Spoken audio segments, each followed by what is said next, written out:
नमस्कार. आपण पाहत आहात जागृत न्यूज. महाराष्ट्राला भेदिक शाहिरीची खूप मोठी परंपरा. प्राध्यापक सुभाष कवडे यांचे प्रतिपादन. भिलवडीत शाहिरांनी जागवली रात्र. भिलवडीमध्ये फार मोठे रत्न होऊन गेले आहे. संभाजींना हा शब्दप्रभू भिलवडीमध्ये होऊन गेलेला आहे. शाहिरांनी दगडांना सुद्धा बोलकं केलेलं आहे. इतका हा शाहीर जिवंत कलाकार आहे. आम्हा भिलवडीकरांचे किती मोठे भाग्य आहे.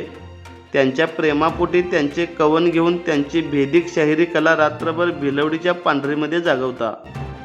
त्यांचं स्मरण करता ही अभिमानाची गोष्ट आहे. महाराष्ट्राला भेदिक शाहिरीची खूप मोठी परंपरा आहे असे प्रतिपादन प्राध्यापक सुभाष कवडे यांनी केले. सांगली जिल्ह्यातील भिलवडी तालुका पलूस येथे श्री सद्गुरू संभाजींना महाराज सेवा मंडळ भिलवडी आणि कोल्हापूर जिल्हा लोककलाकार सांस्कृतिक संगीत शिक्षण संस्था सरवडे यांच्या संयुक्त विद्यमाने ब्रह्मनिष्ठ तुरा सम्राट कविवर्य श्री सद्गुरू संभाजींना महाराज यांच्या पुण्यतिथीनिमित्त आयोजित ही रात्र शाहिरांची या कार्यक्रमाच्या उद्घाटन प्रसंगी प्रमुख अतिथी म्हणून ते बोलत होते.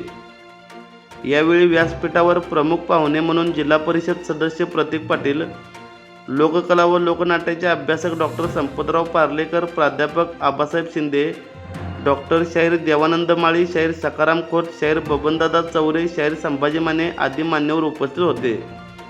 प्रारंभी माजी सैनिक अशोक कोष्टी यांनी स्वागत केले. तत्पूर्वी जिल्हा परिषद सदस्य प्रतीक पाटील व मान्यवरांच्या हस्ते श्रीफळ वाढवून या कार्यक्रमाचे उद्घाटन करण्यात आले. यावेळी बोलताना डॉक्टर संपतराव पार्लेकर म्हणाले, भेदिक शाहिरीला ऊर्जित अवस्था प्राप्त करून देण्याचे काम 18व्या आणि 19व्या शतकामध्ये झाले आहे. पुशे सावळीचे शाहीर हैबती घाटगे यांनी कलगी पक्षाची परंपरा पूर्ण ऊर्जित अवस्थेत आणली आणि तुरा पक्षाच्या परंपरेमध्ये ज्यांनी 2 लाख कवने लिहिली ते संभाजींना कोष्टी त्यांचा सहकारी. ते स्वतः गात नव्हते, ते त्यांचा साथीदार राजू तांबोळे यांनी आपल्या जोडीदाराचे नाव शंभूराजू असे लावले. शंभूराजूंचा इतिहास खूप आहे. संभाजींनांचं गाणं महाराष्ट्रभर पसरले असल्याचेही त्यांनी सांगितले.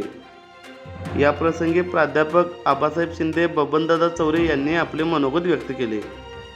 यावेळी ज्येष्ठ कलगीवाले शाहीर बाबूराव पाटील हासूर दुमाला व तुरेवाले शाहीर सखाराम लोंढे कळे यांचा शाल, श्रीफळ व स्मृतिचिन्ह देऊन विशेष गौरव करण्यात आला.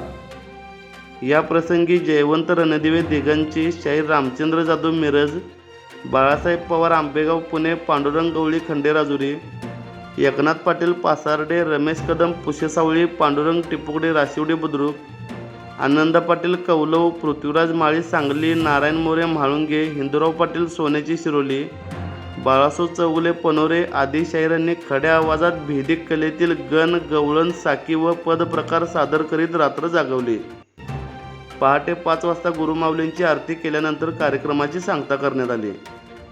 दरम्यान सूर्योदयास गावच्या पूर्वेस असणाऱ्या संभाजींनांच्या समाधीस्थळी कोष्टी कुटुंबियांनी अभिषेक व आरती केली. सायंकाळी शंकर गुराप्पा कोष्टी यांच्या घरापासून सजवलेल्या बैलगाडीतून बिदरावळ सवाद्य मिरवणूक काढण्यात आली.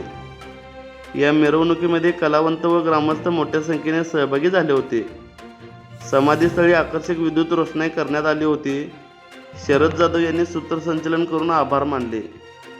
जागृत न्यूजसाठी भिलवडीहून योगेश माने. भिलवडीकरांचं किती मोठं भाग्य आहे आणि त्यांच्या प्रेमापोटी त्यांचं कवणं घेऊन, त्यांचं अध्यात्म घेऊन, त्यांची भेदिक शाहिरी कला घेऊन आपण ही रात्र भिलवडीच्या या पांढरीमध्ये रात्रभर जागवता, त्यांचं स्मरण करता. मी तुम्हाला सुद्धा तेवढ्याच श्रद्धेने वंदन करतो, तुमच्या समोर पण नतमस्तक होतो, कारण महाराष्ट्राला भेदिक शाहिरीची खूप मोठी परंपरा आहे. जय जय नंदा बाल मुकुंदा, तुझ्या नामाची आपण